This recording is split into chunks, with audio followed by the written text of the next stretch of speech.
આકરી ગરમીમાં શેકાવા તૈયાર રહેજો।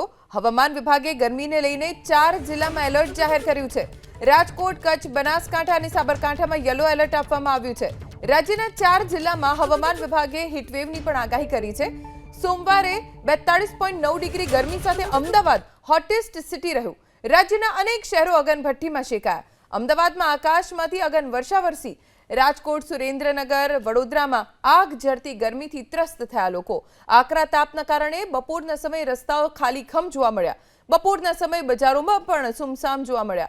કચ્છ, બનાસકાંઠા, સાબરકાંઠામાં પણ તાપનું ટોર્ચર લોકોએ સહન કરવું પડ્યું। आज का जो फोरकास्ट है आने वाला अगले 3 दिन तक उच्चतम तापमान जो है 2 से 3 डिग्री सेंटीग्रेड बढ़कर रहेगा और उससे आगे जो दिन है टेम्परेचर 2 से 3 डिग्री सेंटीग्रेड कम होने का पूर्वानुमान है।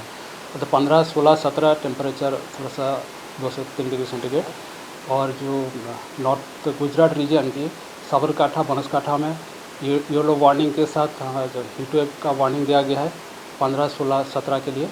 और सौराष्ट्र कच्छ में D1 में कच्छ, राजकोट, दीव के लिए और डे 2 मतलब 16 और 17 के लिए कच्छ और राजकोट के लिए येलो वार्निंग के साथ हीट वेव वार्निंग दिया गया है। और पूरा क्षेत्रों में जो तापमान है 41 टू 44 डिग्री सेंटीग्रेड के आसपास रहने का पूर्वानुमान है। अहमदाबाद और आसपास जो क्षेत्र है इसमें क्लियर स्काई रहेगा और जो उच्चतम तापमान है 42 डिग्री सेंटीग्रेड के आसपास रहने का पूर्वानुमान है। વડોદરામાં ગરમીનો પારો ધીરે ધીરે વધી રહ્યો છે। 40-41 ડિગ્રી તાપમાન થશે ને આપ જોઈ શકો છો કે અહીંયા જે ગરમીને લઈને કેટલાક લોકો અહીંયા પોતાની જાતને ઠંડી તરોતાજા રાખવા માટે શેરડીનો રસ પીવા માટે આવ્યા છે।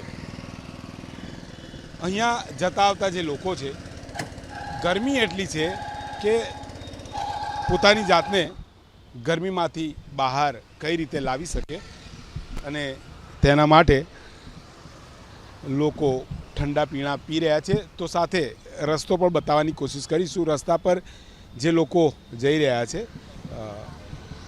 જોઈ શકો છો કે મોંએ રૂમાલ બાંધે છે, સાથે ટોપી પણ પહેરે છે। એટલે વડોદરાની ગરમી છે સખત વધી રહી છે। અહીંયા લોકો ઠંડા પીણા પી રહ્યા છે, તેમની સાથે પણ વાત કરીશું। સાહેબ, તાપ બહુ વધી રહ્યો છે, શું કહેશો? ઠંડુ પી રહ્યા છો? ઠંડુ પી રહ્યા છે, ગરમીના હિસાબે અમે લોકો ઠંડુ પી રહ્યા છે। કામ ચાલુ છે સાઈડ પર, એના માટે। ગરમી છેલ્લા ઘણા વખતથી ખૂબ આગળ વધી રહી છે, એટલે બપોરનો સમય આકરો લાગે છે? આકરો લાગે છે, બહુ જ આકરો લાગે છે, કારણ કે ગરમીનો પારો એટલો વધી રહ્યો છે એના માટે। ગરમીનો પારો વધી રહ્યો છે અને એટલો જ સમય આકરો લાગી રહ્યો છે। ભાઈ, હું પીવો છો? જોઈ લો, નાખો। હા, જો મસાલો પણ નાખવાનો છે અને શેરડીનો રસ।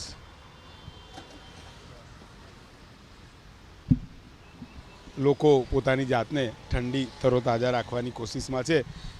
ખૂબ તાપ લાગે છે, શું કહેશો? હા, તાપ લાગે છે એટલે ઠંડુ પીવો છો? હા, ગરમી બહુ વધારે પડે છે। થોડી રાહત મળે ઠંડુ પીવાથી? હા। શું કહેશો?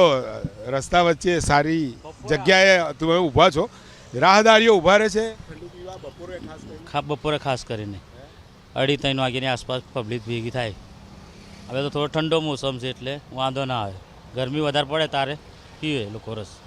તમે બી જે કામકાજ કરો છો પરેશભાઈ, બતાવો, જુઓ તમે બી વ્યવસ્થાઓ તો રાખી જ છે કે ભાઈ ગરમીમાંથી બચવા માટે પડે ને તો રાખવું પડે ને, નકર હાલત ખરાબ થઈ જાય માણસની, એવું છે।